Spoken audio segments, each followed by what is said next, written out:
Nos excuses pour cette interruption, c'est indépendamment de notre volonté, avec les coupures intempestives au niveau de notre pays.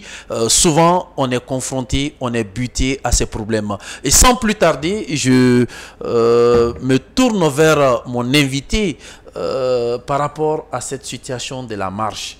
Je disais qu'encore pire, on disait qu'il y a eu voilà, des échanges entre le ministre d'État et les responsables de la coordination. Je me porte à faux par rapport à ces allégations parce que le ministre d'État est quelqu'un de très sérieux, très respectable. S'il pose des actes, il le fait pas en catimini, il le fait devant tout le monde. Et je vous informe que la page officielle du ministère de l'administration territoriale a fait une annonce pour démentir ces allégations. Donc, en aucun moment... Mais politiquement, tout ne se dévoile pas. Non, mais je vous parle de réalité. Il n'a pas de raison d'aller démarcher l'imam Mahmoud Dicko, puisque le peuple l'a déjà fait. Le peuple a remis la sémence et son parrain à leur place. C'est ça la situation. Ils ont été mis dans leurs petits souliers. Donc, c'est une débâcle politique et ils n'avaient pas le choix que de se replier. Donc, vous avez vu que ce repli aussi, ça n'a pas soulagé le peuple parce que le peuple est résistant. Du moment où nous avons été résistants à combattre la France et la CEDEAO avec leurs sanctions, ce n'est pas un petit groupe réuni au sein de la sémence qui vont faire peur au peuple quand même. C'est ça fondamentalement qui a fait que la sémence a compris qu'ils ne font pas le poids, donc ils n'avaient de choix que de se replier. Maintenant, quelle analyse croisée, cela va nous permettre de toucher, de rentrer dans le deuxième thème d'aujourd'hui. Quelle analyse croisée, transversale ferez-vous suite au constat d'attaque barbare des terroristes vis-à-vis de la MINUSMA qui doit nous libérer certains camps? C'est de la communication. De la communication, comment? Vous voulez parler de l'attaque qui a eu lieu hier soir, la nuit du 12 au 13. Est-ce que ce n'est pas aujourd'hui, ce matin même? Entre Douanza et Sévaré, contre les convois de camions qui étaient en train de transporter les matériels des agents de la MINUSMA vers Sévaré. Moi, je dirais que l'attaque a bel et bien eu lieu, il y a eu des flammes, mais je voudrais vous dire que c'est de la communication. C'est-à-dire? Bien. Il y a un certain temps, la MINUSMA est braquée contre le Mali.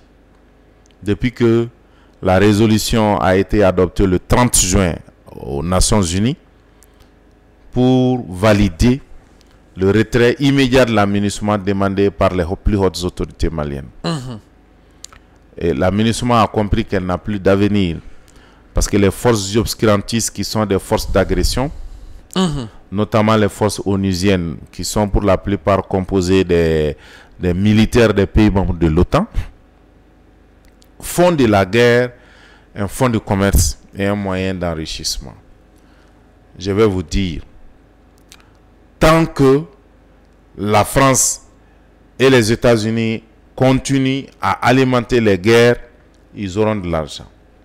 Et tant que les États-Unis sont considérés comme un pays surnucléarisé sur le plan de la bombe et des agressions, il y aura toujours les guerres parce qu'ils vivent de ces guerres. Je vous donne l'exemple. Et regardez les attaques des camps au Mali. Combien de balles sont tirées par les deux parties? Ce sont des millions de balles par jour. Vous savez combien coûte une balle? Hein? Les balles les moins chères, qui sont des petits calibres, coûtent 300 à 400 francs. Sinon, c'est 1500, 3000, 10 000 par balle. Et il y en a même par endroit où une balle peut coûter 10 à 20 millions. Ça dépend de l'arme, la puissance et de la portée de l'arme. Mais donc, tout ça... Combien de tirs, en raison de combien de tirs? Non, mais je vous dis que par jour, ils peuvent faire 1 million de tirs. Donc, toutes ces balles qu'on tire, ne sont pas fabriquées chez nous au Mali. Elles sont fabriquées où? Dans les pays industrialisés, en France, aux États-Unis, en Chine, en Russie. Donc, toutes ces balles tirées continuent à alimenter l'économie chez eux. Voilà pourquoi la MINUSMA tient à ce que la guerre soit encore prolongée au Mali, malgré qu'on a subi la guerre pendant plus de 12 ans. Mais avec le financement de plus de 2 milliards et quelques par jour, est-ce que... Ils financent ça où? Au Mali. Où? Au Mali? Dans quel secteur? Pour la sécurité. Mais c'est faux! Mais comment on peut mentir? Mais c'est de l'argent qu'eux-mêmes se partagent. Ils veulent vous dire qu'ils sont en train d'utiliser par jour ces sommes-là pour nous sécuriser. Pour nous sécuriser. Et vous pensez que pendant 10 ans, l'insécurité c'était au nord, ça s'est généralisé partout au Mali? Mais c'est faux. Mais d'où sort? C'est eux-mêmes qui financent ça. Non, l'argent quitte où? C'est l'argent du contribuable international. Ce sont des fonds des Nations Unies. Vous savez, quand vous êtes membre des Nations Unies, vous devenez contributeur. Chaque année, chaque pays envoie sa contribution. Quand vous prenez les États africains, ce sont des centaines de milliards d'euros qui sont envoyés aux Nations Unies. Quand vous prenez les autres États qui sont... Tous les États du monde financent. Mais les pays qui ne bénéficient pas... Il y a une grosse caisse qui est là, remplie d'argent. Ils ne savent pas ce qu'il faut en faire. Ils sont obligés... Et on dit que c'est un fonds pour la paix parce que les Nations Unies, c'est pour la paix. Ils sont obligés de créer des... Pour que vous puissiez utiliser un fonds destiné à la paix, il faut qu'il y ait la guerre. Si on vous dit, Monsieur Sempara, voici 1 milliard, mais vous ne pouvez pas toucher à ces 1 milliard-là, parce que c'est pour faire la paix. L'argent est là, 1 milliard cette année. L'année prochaine, 1 milliard est là. L'année suivante, 1 milliard est là. Ça va s'accumuler. Vous allez dire, mais l'argent là, on n'utilise pas. Parce qu'on vous dit de faire la paix avec ça. Vous allez vous dire à un moment, vous allez être tenté, si vous voulez bouffer l'argent là, pour créer la guerre, pour que vous puissiez utiliser l'argent. C'est ce qui se passe aux Nations Unies. Il y a l'argent accumulé, l'argent du peuple, du contribuable international, qui est accumulé là-bas. Ce sont beaucoup d'argent. Maintenant, il faut utiliser ces fonds, il faut les justifier, parce que ce sont des fonds pour la paix, pour le maintien de la paix. Alors, on parle de maintien de la paix quand il y a la guerre. Et s'il n'y a pas de guerre, l'argent ne pourra pas être utilisé. Donc, créons la guerre. Voilà pourquoi ils ont créé l'Afghanistan, ils ont créé la Slovaquie, ils ont créé la Libye, ils ont créé la Syrie, ils ont créé la guerre partout, ils ont créé le Mali, ils ont créé le Congo, ils ont créé la Côte d'Ivoire. Et ce sont des missions des Nations Unies qui vont. Et l'argent qui est là-bas, là, on dit à chaque pays, bon, maintenant, comme on a créé la guerre, maintenant on va se partager le butin. Comment on doit faire? Aïe, tel pays, c'est toi là-bas, c'est ta colonie, hein? C'est ton précaré. Donc, il faut voir, toi tu prends quelle part? Aïe, j'envoie tel nombre de soldats. Vous allez voir que la France a levé le plus grand nombre de soldats ici au Mali. Les soldats, ça c'est un des deux. La logistique, la surveillance, tout ce qui est action sociale ou action civilo-militaire, il y a des volets. Donc la France a présenté plus d'une dizaine de volets sur lesquels des sommes sont placées. Et donc on dit maintenant, cherchons d'autres partenaires. La France est partie chercher maintenant des États européens qui sont les Danemark et d'autres pays, la Suède, pour dire, bon, créons Takuba. Et tous ces fonds-là sortent d'où? Ça sort de la contribution du Mali et de tous les États du monde. Donc, les États africains qui vivent au crochet de la France, eux aussi, ils ont pris leur part. La Côte d'Ivoire, le Sénégal, le Tchad, ils ont envoyé leurs contingents, qu'ils ont été éparpillés ça et là. Par rapport au nombre de militaires qui sont là-bas, c'est un contrat qui est fait avec la MINUSMA et on verse l'argent à l'État. Ah bon? Et les dirigeants de ces États prennent leur part et ils donnent une partie aux militaires qui vont faire le sale boulot, qui sont leurs instruments. Et aussi, ils ont leur part, ils ont de grands salaires. Ils ne foutent rien, ils ne sortent pas pour faire de patrouille, ils ne tuent rien, ils ne sécurisent aucune ville. Parce que si la MINUSMA utilise l'argent pour tuer les terroristes, en un jour, ils en ont fini. Et puis quand c'est fini, on va dire, bon, rentrer, et l'argent ne sortira plus. Donc, voici le piège international auquel on a pris les États africains, notamment le Mali. Maintenant, Si la MINUSMA, dans son retrait entre Douaza et Sévaré, se fait elle-même attaquer, moi je dirais que c'est la MINUSMA qui a organisé ces attaques parce qu'elle soutient les terroristes pour que la guerre puisse perdurer. Ce sont les éléments, les amis, les gens formés, les gens équipés par la MINUSMA qui sont dans les brises, qui sont en train de tuer les civils, qui sont en train de s'en prendre aux emprises militaires. Du moment où donc si la MINUSMA est victime, si la MINUSMA est victime, si la MINUSMA est victime des épines qu'eux-mêmes ont laissées sur leur voie là, et qu'ils sortent pour dire qu'ils ont été attaqués, voilà pourquoi je vous dis que c'est une communication. Et cette communication, elle a quel but? Elle a pour but d'empêcher la progression de l'armée malienne. C'est pour nous distraire. Parce que la base de Douaza doit être libérée au plus tard le 31 décembre. Maintenant, la MINUSMA est en train de faire croire que, vous voyez, nous on veut partir, les terroristes sont en train d'attaquer, donc les terroristes sont encore là. C'est pour communiquer au reste du monde et aux pays occidentaux que voilà, nous on a pris nos effets, on veut partir. Les terroristes sont venus attaquer nos effets, ils ont brûlé. Donc les terroristes sont encore là-bas. Hein. Ils sont en train de justifier encore leur présence. Voilà pourquoi il y a eu la pression à Tombouctou. Il y a eu la pression à Ber. Et quand on a libéré Ber et Tombouctou, il y a eu la pression à Nampala, Léré, Djoura et tous les autres. Il y a eu la pression à Gossi. Il y a eu la pression à Gao. Il y a eu la pression à Menaka, à Tessit. Il y a eu la pression dans la zone des 3 frontières. Il y a eu la pression à Nefis. On a pris à Nefis. Aujourd'hui, il y a la pression dans la ville de Kidal, Agalhog et Tissalid que nous allons aussi prendre parce que l'armée a pris déjà toutes les dispositions. L'armée attend le bon moment pour finir avec cette question de Kidal. Donc la MINUSMA est désespérée.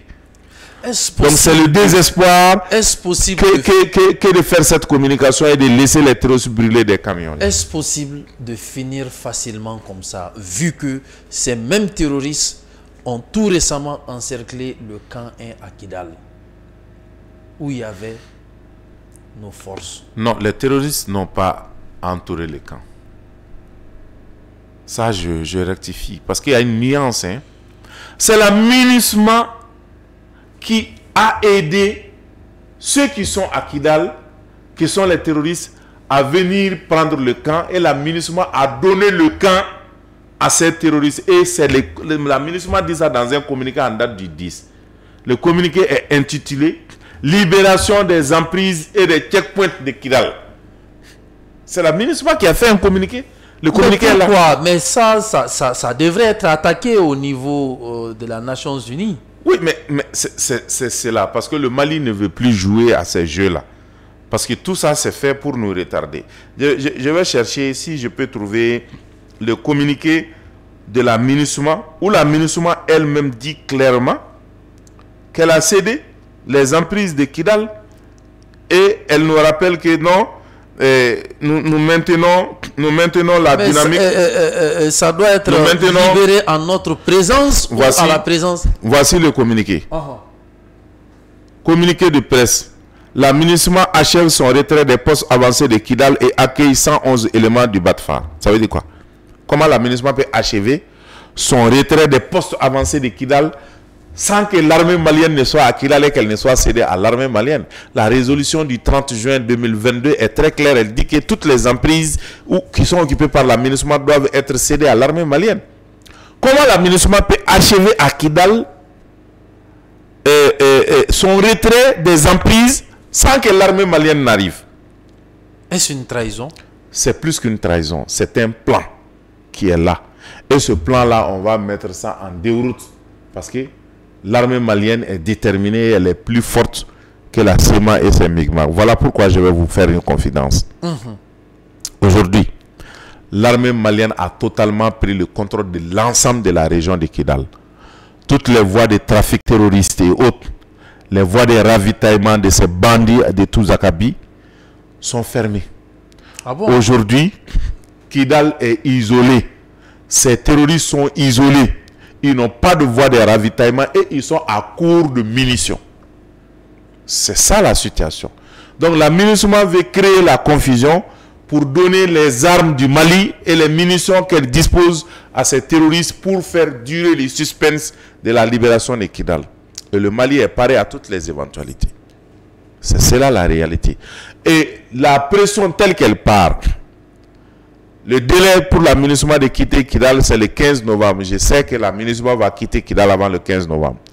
Parce que nous avons déjà vu des cas de ce genre où la MINUSMA a abandonné Ber avant la date. Donc, c'est les mêmes scénarios qui vont se reproduire certainement à Kidal parce que la MINUSMA est acculée aujourd'hui. Les contingents tchadiens qui sont là-bas, mais qui sont dirigés malheureusement par des Français sur place là-bas, se cherchent aujourd'hui. Parce qu'ils ont vu l'armada militaire que le Mali a déployée sur cette zone-là. Et je vous dis que Kidal est à portée de main déjà.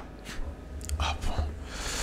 Maintenant, quelles seront les actions futures de la MINUSMA vis-à-vis de notre de nos forces de sécurité et de défense? Il n'y aura plus d'action future, c'est de partir. La MINUSMA, ce sont les dernières cartouches qu'elles sont en train de tirer. Elle doit partir.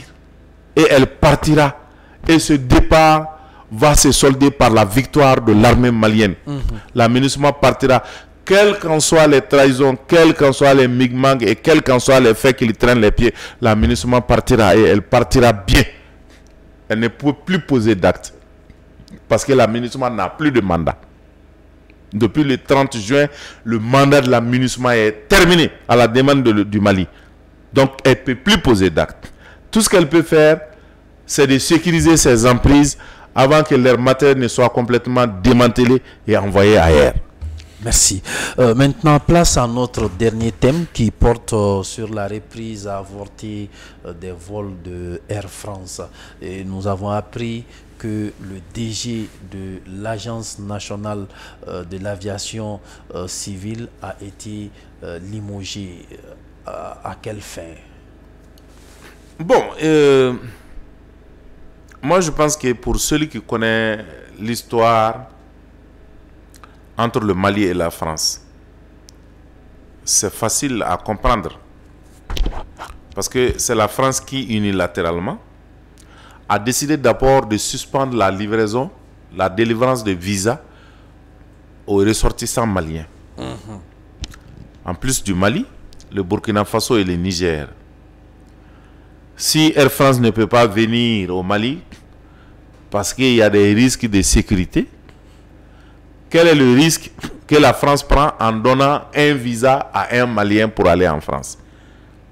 Est-ce que le visa aussi a posé un cachet pour que quelqu'un rentre dans l'avion? La France prend un risque en apposant un cachet ici? Mais je crois que ce n'était pas ça le but. Le but, c'est quoi? Le but, c'est de pousser une certaine partie de la population malienne qui sont nos frères et nos parents de la diaspora, qui ont des familles là-bas, qui travaillent en France. Ce n'est pas de gaieté de cœur si on quitte son pays pour un autre, mais c'est par nécessité. Qui travaillent là-bas et qui contribuent à l'économie française. Ce sont ces Maliens qui sont dans les difficultés, qui ont des familles là-bas, qui étaient venus pour les vacances, que la France a voulu prendre en otage, en fermant les visas et en fermant les vols. L'objectif, c'était quoi? C'est d'obtenir un soulèvement populaire de ces ressortissants maliens ici à Bamako et là-bas en France. Comme ça, comme elle est fitée et a ses habitudes, la France allait prendre ces images pour les mettre sur ses chaînes de propagande, pour montrer au monde entier que sans la France, le Mali ne pouvait pas exister, le Mali ne pouvait pas vivre. C'est sachant cela que le Mali, par réciprocité aussi, a refusé de délivrer les visas maliens à tous les ressortissants français. Deuxième chose, comme la France unilatéralement est en violation des textes et des protocoles qui ont été signés par rapport à sa licence à Air France, a violé tous ces textes et qui n'ont aucun respect pour le Mali, la France a unilatéralement décidé un beau matin que leurs avions ne venaient plus au Mali, c'est fini. Et le Mali aussi, par réciprocité, a décidé de suspendre la licence de Air France. Voici la situation. Maintenant, dans ces conditions, une semaine a suffi que la France se rende compte que leur plan qui est de pousser les Maliens à se révolter contre les autorités n'a pas marché. Les Maliens ont résisté. Il y en a qui sont partis à Dakar, il y en a qui sont partis en Guinée pour prendre leur visa et leur avion pour continuer. Donc, la France n'a pas eu les résultats escomptés. Maintenant, qu'est-ce qu'il faut faire si on n'a pas les résultats escomptés? Il faut faire marche arrière.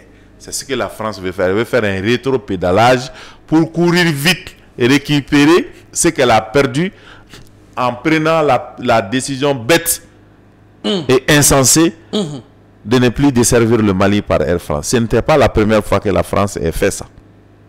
Donc voilà pourquoi les autorités maliennes ont dit la France, on la sanctionne aussi. D'ailleurs, est-ce qu'elle répond à tous les critères? Est-ce qu'elle respecte toutes les règles? Les frais de visa qui sont payés par les demandeurs de visa à l'ambassade de France, le Mali doit percevoir quelque chose dessus. Est-ce que c'est le cas? Ce sont des centaines de millions qui sont versés dans les comptes de l'État français pour les demandeurs de visa. Sans compter les écoles françaises qui sont là, qui sont en train encore d'appauvrir nos parents, qui les prennent de grosses sommes, et c'est des écoles qui font des milliards de bénéfices par an. Et le ministre des Affaires étrangères, Ablé Diop, l'a dit. Vous savez ce que Air France gagne par jour? 500 millions par jour. Mais ça a été démenti par qui? Par un jeune Hamza. Hamza, oui. Il est qui? Hamza Besso. Il est qui? Il est, je pense qu'il est dans le parti Kodem. C'est un politicien en herbe. Hein? Lui, il a quelle compétence pour venir démentir les il propos? a fait des démonstrations sur la base des résultats obtenus dans l'ensemble, et avec la proportion. Lui, il n'est pas au parfum des dossiers. C'est le ministre des Affaires étrangères qui n'est pas n'importe qui.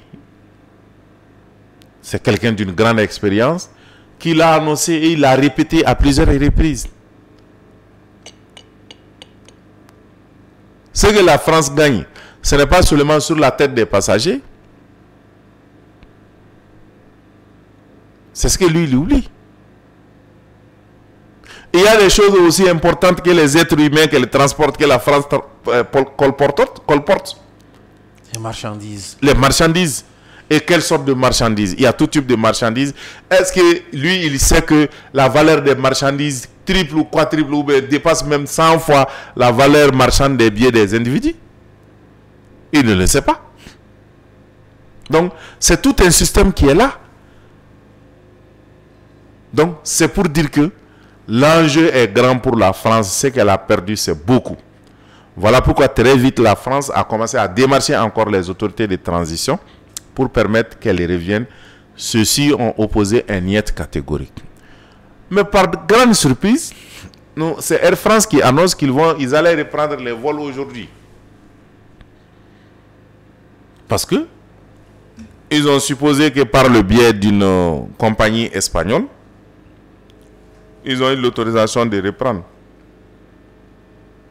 Donc, c'est cela qui n'a pas été du goût des autorités. Parce que la décision prise de retirer la licence de Air France, c'est une décision souveraine et politique prise par les plus hautes autorités au regard du principe de réciprocité. Et cette décision, elle devait normalement être respectée par les autorités aéroportières. Donc, si le directeur général de l'ANAC, en la personne du colonel Driss Akone, a pris par devers lui la décision d'autoriser Air France, quelle qu'en soit par voie tordue ou par personne interposée ou par un autre intermédiaire, pour desservir encore le Mali, si cela arrivait, c'était une insulte au peuple malien. Voilà pourquoi il a été décidé de couper court à ce projet du DG de l'ANAC. Lui-même a été limogé, et moi je suis d'avis que la justice se saisisse de ces dossiers, de cette affaire, parce que ce qu'il a fait est assimilable à une haute trahison. Comment? Mais au moins c'est un directeur général d'une grande boîte. Il a ses décisions à prendre. Il est le premier responsable de la boîte. Il n'est pas le premier responsable du pays. C'est le premier responsable du pays qui a pris une décision. Et cette décision, elle a été notifiée à la France par le ministre des Affaires étrangères. Un directeur général n'est pas au-dessus des ministres. Encore moins d'un premier ministre. Encore moins du président. Donc si cette décision cette direction ne relève pas du portefeuille, en quelque sorte, du ministre des Affaires étrangères. Quelle différence faites-vous entre le ministre des Affaires étrangères et le ministre des Transports et des Infrastructures? Puisque les deux sont dans la même action gouvernementale qui est chapeautée par un premier ministre nommé par un président. Donc si le président dit « je veux que tel ministre fasse cette telle déclaration », parce qu'il faut faire le parallèle entre les transports et la diplomatie. Parce que les actions que la France pose, ce sont des actions diplomatiques aussi. Donc, le ministre Diop, qui est ministre des Affaires étrangères, était bien placé pour porter ce dossier parce que ça touche beaucoup à la diplomatie. Maintenant, s'il devait y avoir une reprise, cette reprise ne devait pas être décidée par le seul ministre de l'équipement et des transports. Encore moins qu'il faut aller savoir, est-ce que Mme Damele Madina Sissoko a donné des instructions à son directeur général pour permettre que Air France reprenne. Une décision qui est transversale entre beaucoup de départements, qui touche même la sensibilité nationale, ce n'est pas un ministre qui peut décider. C'est peut-être le chef du gouvernement en rapport avec le président qui peuvent décider du sort de Air France désormais. Et vous l'avez vu, quand la décision du retour de la reprise de Air France n'a pas respecté ces principes aussi élémentaires en administration et en respect des hiérarchies, le DG a sauté. Donc aujourd'hui, le Mali a maintenu sa position qui est celle que la France ne peut pas reprendre ses vols ici comme ça. Même si elle devait reprendre, ce n'est pas dans ces conditions. D'abord, elle doit respecter le Mali, elle doit respecter certains principes. Et du moment où la licence a été suspendue, sinon retirée, il appartient au Mali d'organiser un appel à candidature. Et c'est à l'issue de cet appel à candidature qu'une autre compagnie, si elle est retenue, elle peut prendre. Si c'est encore la France qui est retenue, ce que je contesterai, parce que je ne veux pas que la France reprenne, elle peut continuer. Mais l'idéal serait que ce soit un autre pays, une autre compagnie qui reprenne la voie. C'est l'occasion pour moi aussi de solliciter que le Mali puisse mettre en place sa propre compagnie comme Air Mali. C'est possible. Même avec 2 ou 3 Boeing, c'est possible. Maintenant, je pense que fondamentalement, si nous sortons de la crise vers le début de l'année 2024, ce sont des projets qui sont là. Parce que Assimi, c'est un président, c'est un réformateur. Il a travaillé à restaurer beaucoup de sociétés, à mettre sur pied beaucoup de sociétés qui étaient déjà finies. Des exemples n'en manquent pas. Donc je pense que le Mali peut avoir sa propre compagnie aérienne et pourquoi pas cette compagnie peut desservir la France. Ça aussi, ce sont des possibilités. Il ne faut pas toujours que nous soyons des objets de commerce et de convoitise d'autres pays. Nous pouvons aussi exploiter ces avantages-là comme dans le passé. Donc voilà globalement ce que je peux dire par rapport à cette question de Air France. Air France ne doit pas reprendre au Mali encore. Nous devons donner la chance à d'autres. On va les essayer. Ça va permettre aussi sur le plan international que les nouveaux partenaires qui vont venir par rapport à la question de la sécurité aérienne et tout ce qui est navigation aérienne puissent nous respecter. Merci. Maintenant, une dernière question. Si cette reprise avait été une réussite, quels allaient être les enjeux politiques vis-à-vis des pays membres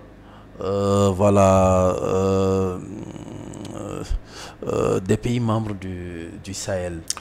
Moi, je pense que la reprise aurait été une insulte au Mali et à son peuple, vu la position qu'on a prise et vu la grande médiatisation sur le plan international, tous ceux qui suivent l'actualité malienne et qui la soutiennent, ont salué la position du Mali, parce que le Mali s'est fait respecter. Donc ça allait être une insulte à tous ces gens-là sur le plan international. Et sur le plan africain, ça allait porter un coup à l'alliance du Liptako, la charte du Liptako Gourmand qui a été signée entre le Mali, le Niger et le Burkina Faso.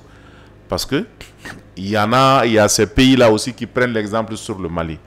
Au moment où le Niger chasse la France et le Burkina chasse la France, ils ont emboîté le pas au Mali. Donc le Mali doit donner le bon exemple. Nous ne devons pas être les premiers à recevoir la compagnie française. Ce serait une mauvaise communication pour nous.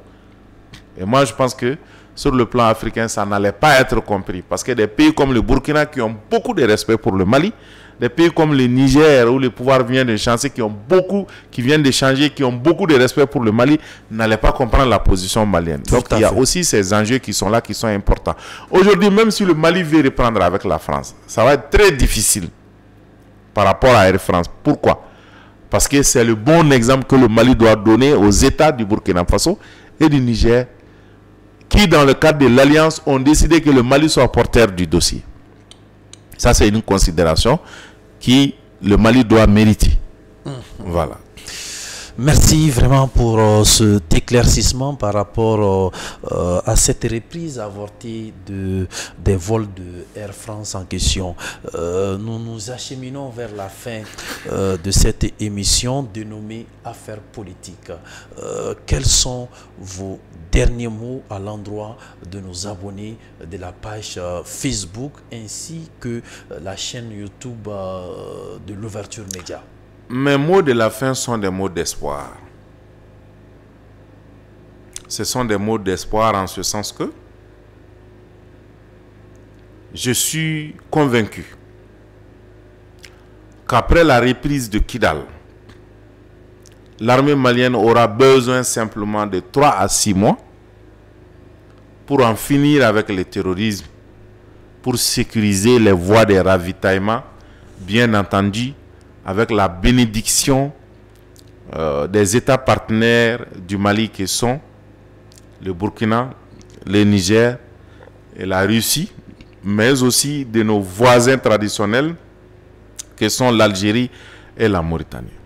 La dynamique qui est en place actuellement, si elle est maintenue, elle peut permettre au Mali d'avoir la paix sur l'ensemble de son territoire. Parce que sans la paix, il n'y a pas de développement possible. Et quand on prend la seule région de Kidal, le Conseil des ministres de la semaine dernière a adopté des projets par rapport à la route du Sahel qui doit passer par Kidal. Il y a des infrastructures qui sont programmées pour la région de Kidal. Il y a beaucoup de projets qui sont là, beaucoup de partenaires qui veulent investir à Kidal, mais ne le peuvent pas parce que Kidal est en proie au terrorisme. Et quand tous ces complots seront derrière nous, le Mali sera un pays havre de paix. Vous savez, nous sommes un pays très riche. Je veux dire, nous sommes le pays le plus riche du monde. Oui, parce que notre première potentialité, c'est notre espace. Nous avons de la terre. Nos 1 241 000 et quelques kilomètres carrés sont riches. Riches en végétaux, riches en eau, riches au sous-sol, riches en enjeux politiques et géographiques. Donc, nous devons exploiter tout ça. Et pendant des millénaires, le peuple malien va continuer à s'enrichir et nous pouvons être le nouvel Eldorado du monde. Voilà pourquoi toutes ces bandes organisées internationales sont tombées sur nous pour ne pas qu'on se réveille. Et même si on se réveillait, pour ne pas qu'on s'en sorte. Et aujourd'hui, grâce à la clairvoyance du colonel Assimi Goïta, de l'ensemble des membres du gouvernement et l'ensemble des 5 colonels engagés derrière lui, nous sommes en train de nous relever et le bout du tunnel n'est pas loin. C'est le lieu pour moi de lancer un appel à tous les Maliens, du nord comme du sud, jeunes et vieux, pour qu'on se retrouve autour du Mali, pour qu'on s'engage, pour qu'on soutienne notre armée qui est engagée et qui est prête à payer le sacrifice ultime pour le Mali. Je fais confiance à l'armée malienne. Voilà pourquoi je m'engage derrière l'armée malienne. Et moi, j'estime que avec cette armée brave et engagée, nous avons un lendemain meilleur et le Mali peut être un pays stable, mais dans la cohésion, dans la compréhension mutuelle et dans le travail. Je voudrais inviter aussi la jeunesse à entreprendre, à laisser leur diplôme de côté et à entreprendre.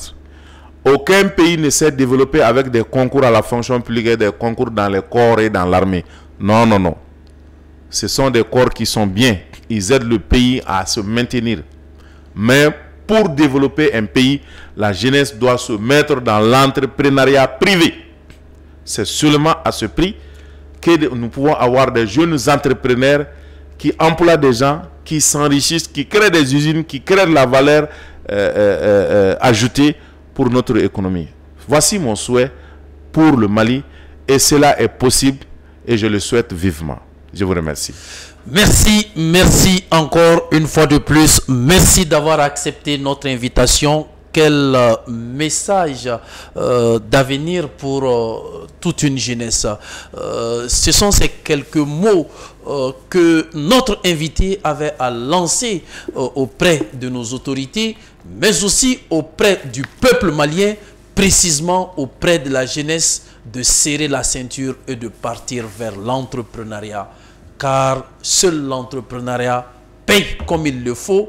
Il est important que la jeunesse s'abstienne aux nombreuses compétitions ou aux nombreux concours de la fonction publique pour accéder à un emploi. Et sans plus tarder, nous vous donnons rendez-vous au prochain numéro à dimanche prochain. À plus.